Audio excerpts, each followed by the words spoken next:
For today's video ay umiyak na ng umiyak si Nili ng araw na yan na parang walang kapaguran sa pag-iyak. At ayun at pagkatapos kong paliguan ay kung ano-ano na ang pinaggagawa at sari-sari na din ang pumapasok sa kanyang isip. Ma? At kayabit mo ka? At ayun nga't lumapit sa akin at umiiyak at wala daw siyang pagkain pero kakakain pa lamang naman at pati nga susi ng kusina ay gusto niyang kuhanin sa akin. Kapag bumabalik nga sakit ni Nili ay napakaiyakin niya at meron ngang araw na maghapon magdamag ay umiiyak siya. Rinding-rindi na nga din kami ni Lola sa pag-iyak ni Nili at kahit nga mga walang kwentang bagay ay iniiyakan niya.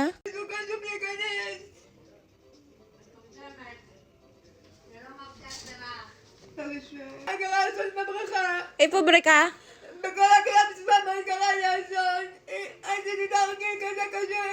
Tob, at asit targilim aksya. Ekat yung sa targilim.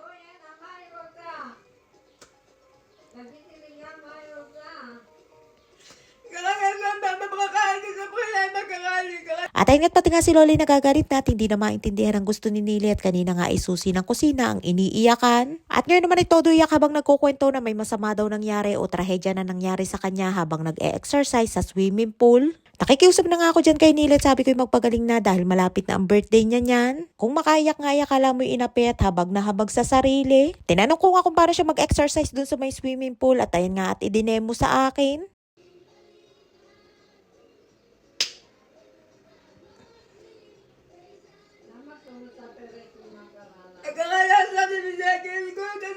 Ay nga tumahimik na habang nililibang ko pero nang tanongin ni Lola kung bakit ayaw sabihin sa kanya ang nangyari ay bigla na namang umiyak. At ay nga't buhay na buhay pa dyan si Lola habang kinakausap si Nili at para pakalmahin din. Isa nga din niya sa malaking kawalan kay Nili, wala na siyang ina na matatakbuhan at mapapagkwentuhan. Na kahit nga madaling araw kapag hindi sila makatulog ay nagkukwentuhan sila, nanonood ng TV at nakikinig ng musika. Good morning, Dendendina. Good morning, rock and roll. Let us sing together. Let us sing a song. With the costa, sing it. Paat! Batulo, balikatulo, bahatulo, balikatulo, batulo, balikatulo, Ulo. Ulo po. Kola kabod. Balikat. Kola kabod. Tuhod. Maze. Kamay. Kola kabod. O, maudat yung satirim.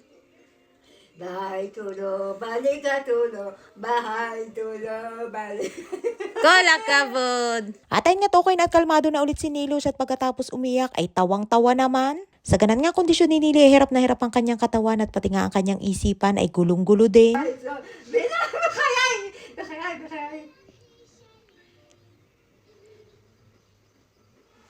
Iyak tawa na nga lamang sa mga nangyayari at 9 na taon ko nga na pag-aalaga sa kanila ay punong-puno din ako ng stress. At dahil nawala na nga si Lola ay nabawasan ang aking inaalagaan pero hindi pa din ganun kadali dahil hanggang ngayon ay may sakit pa si Nili at hindi pa bumabalik sa ayos. At ayun nga nag-request si Nilush ng orange juice at pinagawa ko nga at galing yan sa kanilang taniman. At ayun nga at kung ano-ano na naman ang kanyang naiisip gawin at pati nga ang kanyang diaper ay gustong balutan ng tissue.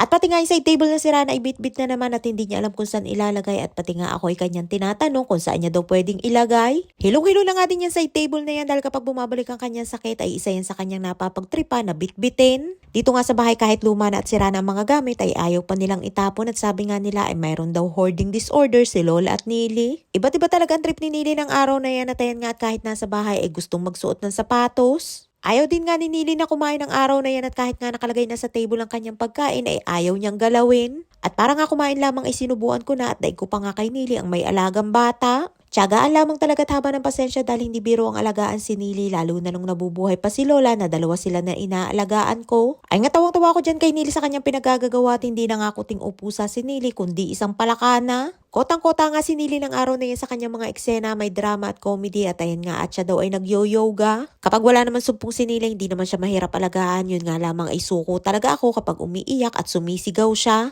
At pati nga si Lola ay umiiyak at sumasakit din ang dibdib niya kapag sumisigaw si Nili. At ayun nga todo effort si Nili ng pag-yoga at panay nga ang pakitang gilas ng mga oras na yan. At ayun nga at may paggiling pa, takala mo nga ay ubing halaya na gumigiling si Nilush. At pagsapit naman ng gabi may bagong trip na naman si Nilush at pati nga yung kanyang walker na ginagamit sa labas ng bahay ay inilagay dyan sa salas. Iba't iba nga ang mood at trip ni Nili sa bawat araw. May araw na tahimik lamang siya at may araw naman na malaki ang sumpong at panay ang iyak. Ay siya, hanggang dito lamang ating kwento for today's video at maraming pong salamat sa inyong support at laging panonood. Mag-ingat po tayong lahat palagi. And please follow and share Ako Infinity Private Resort and Events Place and please subscribe to my YouTube channel.